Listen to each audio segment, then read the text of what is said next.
mga kwento ng pag-ibig, kwento ng buhay, at kwento ng pag-asa, hatid sa inyo ng Moment of Romance.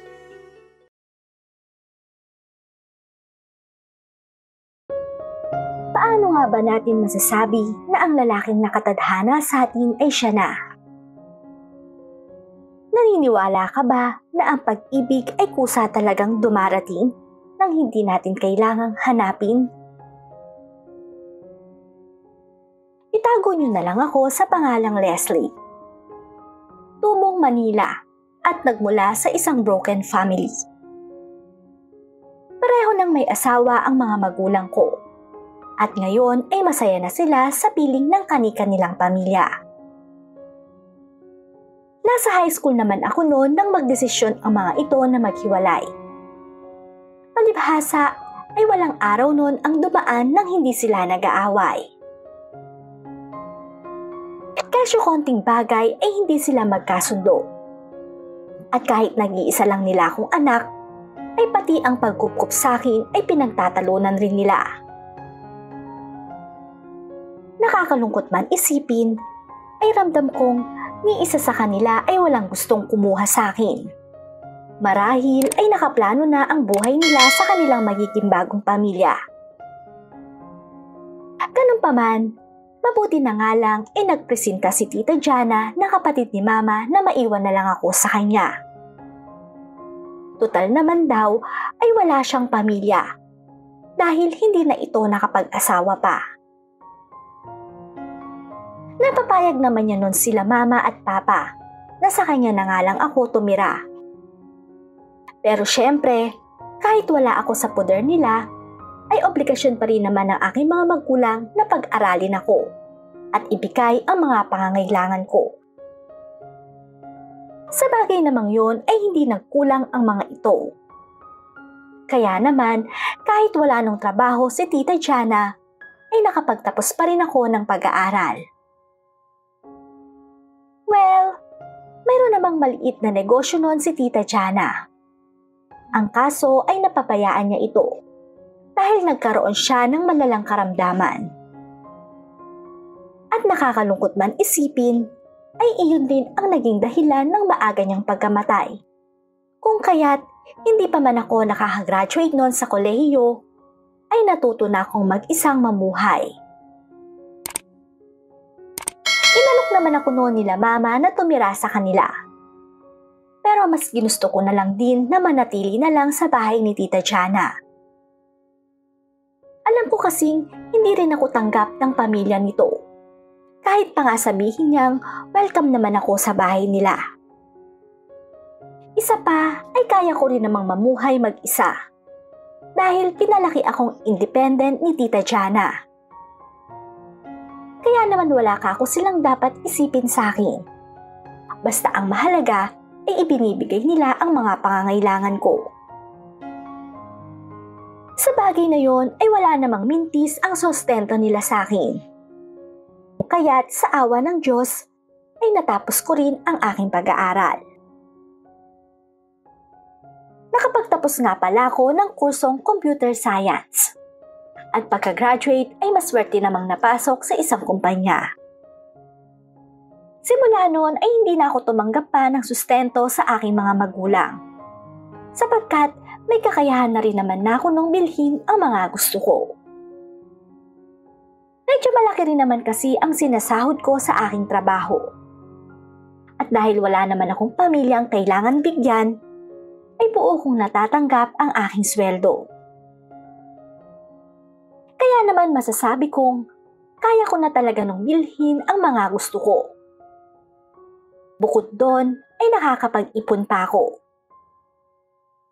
Alam ko rin naman kasi na darating ang panahon ay magkakaroon rin ako ng sarili kong pamilya.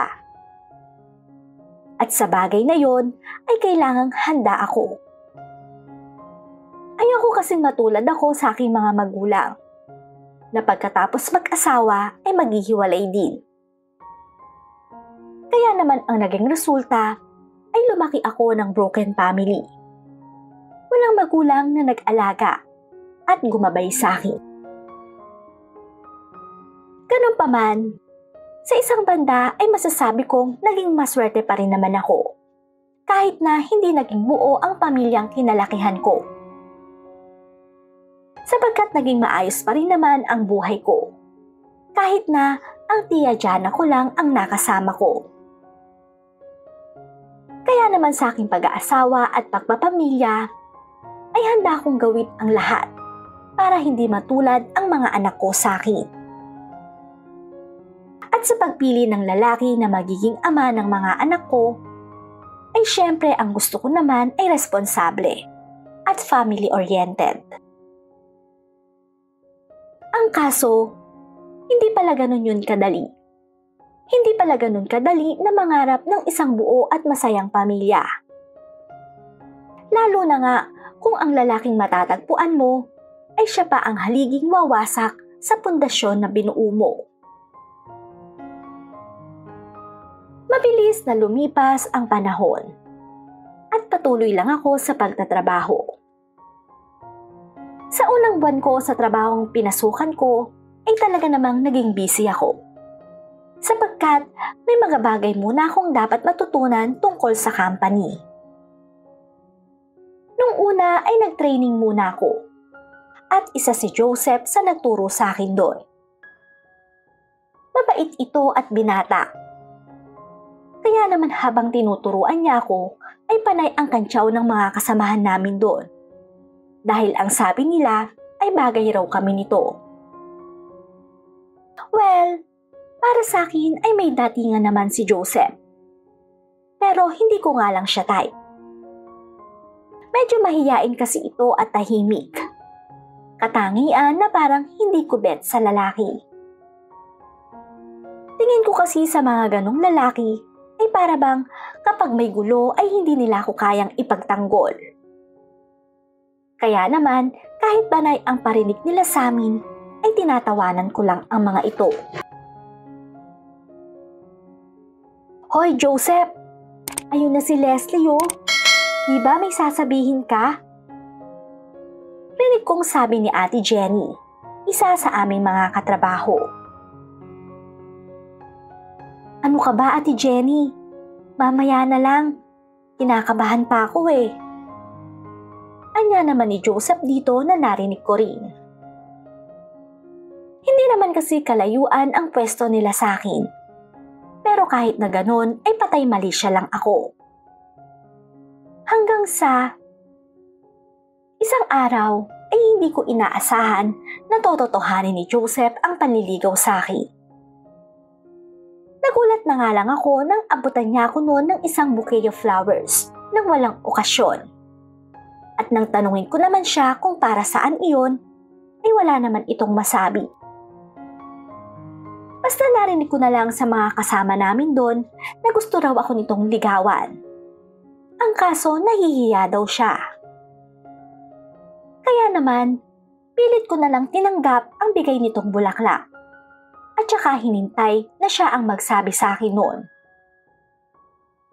Ngunit natapos na ang araw na yon ay hindi pa rin ako nito kinakausap. Pakiwari ko tuloy ay wala naman talaga itong balak na umamin sa nararamdaman niya sa akin. Kaya naman hinayaan ko na lang din ito at pagkatapos ay umuwi na lang. Habang naghihintay naman ako noon ng masasakyan sa labas, ay bigla na lang may humablot sa aking bag. Hindi ko naman alam noon kung ano ang aking gagawin. Dahil nanigas na lang ang buo kong katawan sa pagkakatayo doon. Gusto ko itong habulin dahil may mga mahalagang papeles at cards ako doon. Ngunit sa kalagayan ko ay alam kong hindi ko na ito mahahabol pa. Kung kaya't napahiyaw na lang ako ng tulong. Sa dami naman ng tao doon, ay para bang halos lahat ay walang gustong tumulong sa akin. Kung kaya't hindi na ako umasa pa na maibabalik sa akin ang bag ko dahil wala rin namang tao ang humabol sa snatcher. Nakaramdam na nga lang ako noon ng panghihina at para bang tila nawala ako sa sarili dahil sa insidenteng yon. Sa katunayan ay napaupo na nga lang ako doon na hindi alam ang gagawin. Subalit hindi naman nagtagal ay laking tuwa ko nang may isang lalaki ang lumapit sa akin, habang daladala nito ang bag ko. Buong akala ko kasi ay hindi ko na iyon mababawi pa.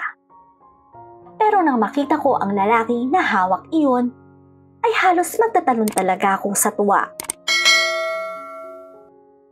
"Miss, sayo ba to?" Tanong ng lalaki sa akin nang lapitan ko ito. "Oo akala ko nga hindi na maibabalik pa sa akin yan. Kaya salamat ha." Anya ko naman dito. "Wala yon. Kahit naman sino, handa akong tulungan sa ganong sitwasyon."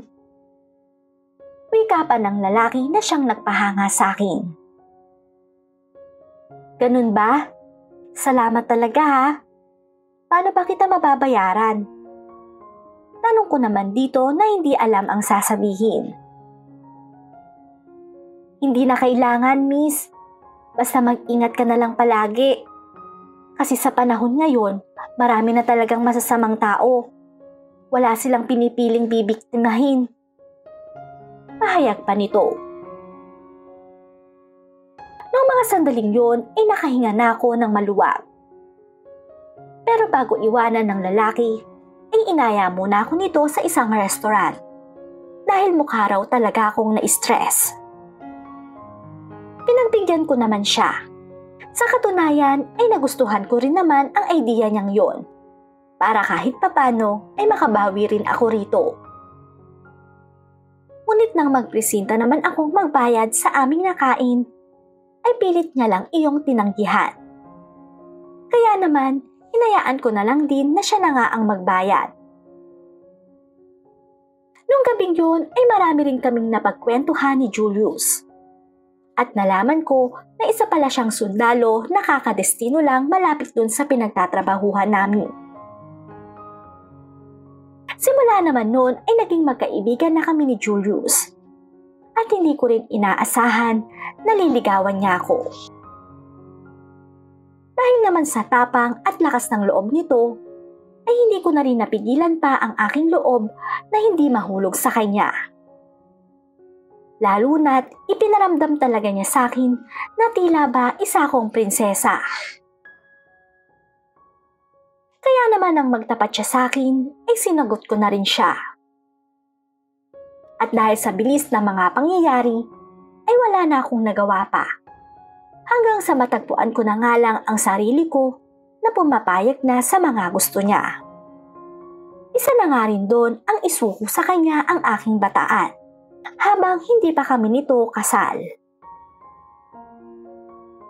Si Julius ang first boyfriend ko, at inakala ko rin na siya na ang last. Ramdam ko naman kasi noon na mahal talaga niya ako. Ngunit bago ko naman sa kanya isuko ang aking sarili, ay ipinaalam ko muna sa kanya ang pamilyang pinagmulan ko. At syempre, sinabi ko rin sa kanya na ayokong maging katulad kami nito. Binigyan naman niya ako ng assurance na hindi kami matutulad kila mama at papa. Sa katunayan, ay bago niya ako isama sa kanila, ay nag-propose muna siya sa akin. Para daw pagdating namin doon, ay mapag-usapan na nila ang kasal namin. Asang-asa naman ako noon na lahat ng sinabi sa akin ni Julius ay magkakatotoo. Kaya naman, bago niya ako isama sa kanila, ay nag-resign muna ako sa trabaho. Dahil ang gusto niya ay doon na kami tumira sa Baguio. Dahil sa pagmamahal ko kay Julius, ay i-give up ko ang career ko para lang makasama ko siya. Buong akala ko kasi ay siya na ang lalaking kukumpleto sa buhay ko. Kung kaya't sinacrifice ko ang lahat para sa kanya. Ang kaso, pagdating naman namin doon sa kanila, ay para bang nagbago na lang bigla ang ihip ng hangin. Hanggang sa hindi ko na nga lang akalain na ang lalaking minamahal at hinihintay ko ay may mahal na palang iba. Nang isama ako ni Julius sa kanila, ay naging maayos naman ang pakikitungo ng pamilya niya sa akin. At kahit ramdam kong hindi nila ako tanggap sa kanilang pamilya, ay pinakisamahan ko pa rin sila ng mabuti. Naisip ko kasi na gano'n naman talaga sa una yon, di ba? Na hindi maiiwasan na mapintasan ka o mapansin nila ang mga kaibahan mo sa kanila. Lalo pa nga't magkaiba talaga kami ng culture na kinalakihan. At nasanay akong mag-isa lang na mamuhay. Noong mga panahong yon ay doon ko na-realize na mahirap palang tumira ng may ibang kasama. Lalo na't pamilya pa ng magiging asawa mo. Para kasing dinumero ang bawat galaw ko doon. At konting pagkakamali ko lang ay talaga namang napapansin nila. Pero dahil sa pagmamahal ko kay Julius ay tiniis ko ang lahat ng sakit na naririnig ko mula sa pamilya niya. Tanging iniisip ko na lang noon ay magiging pamilya ko na rin naman sila. Lalo pa nga't malapit na rin kaming ikasal. Habang nasa ibang lugar noon si Julius, ay naiiwan lang ako sa bahay nila. At kahit mahirap ang naging sitwasyon ko, ay tiniis ko yun, alang-alang sa pagmamahal ko sa kanya. Ang alam ko kasi ay pakakasalan talaga ako nito. At magsasama kami sa hirap at ginhawa. Subalit sa kahihintay ko rito, ay hindi ko naman akalain na iba naman pala ang kanyang pakakasalan. Halos ayaw pa nga nitong aminin na may iba na siyang babae nang kumprontahin ko siya. Pero dahil sa nabasa kong conversation sa cellphone nila, ay napaamin ko rin siya. Sa kanya na nga rin mismo nanggaling na hindi na niya ako mapapakasalan dahil nabuntis na niya ang babae niya. At sa bagay na yon ay halos gumuho na lang talaga ang mundo ko dahil sa sobrang sakit na ginawa sa akin ni Julius. Simula noon ay umalis na ako sa poder nila at wasak na bumalik na lang sa bahay ko sa Manila. Nung una ay hindi ko pa nga nun alam ang gagawin ko. Pero dahil sa karanasan ko sa buhay, ay inayos ko muli ang sarili ko. Hindi ko naman alam nun na buntis na rin pala ako. Pero imbes namang ipaalam pa yun kay Julius, ay itinago ko na lang iyon sa kanya. Total naman ay magpapakasal na rin ito sa iba. At ayoko namang magmakaawa pa sa kanya. Para lang balikan niya ako. Kahit naman naging mahirap noon ang sitwasyon ko, ay pinilit ko pa rin bumangon. Alang-alang na sa magiging anak ko. Ipinangako ko dito na hindi siya magiging katulad ko. Na kahit walang ama, ay hindi naman ako mawawala sa tabi niya. Habang maliit pa naman noon ang aking tiyan, ay sinubukan ko rin na maghanap muli ng trabaho. At sa awa ng Diyos, ay natanggap rin naman ako sa isang kumpanya. Buhat noon, ay nagsimula muli ako sa umpisa. Hanggang sa kalaunan ay nagkaroon rin ng kasintahan na handang tanggapin ang kalagayan ko. Kaya naman ngayon ay may sarili na rin akong pamilya. Pamilya na kahit kailan ay hindi ko iiwan sa hirap man at ginhawa. At nagpapasalamat din ako sa itaas. Dahil sa kabila ng kabiguan ko sa buhay, ay nakatagpo pa rin ako ng lalaking para talaga sa akin. Lalaki na tanggap at hindi ako iiwan kahit kailan. Hanggang dito na lang ang aking kwento. Muli, ako si Leslie at ito ang kwento ng buhay ko.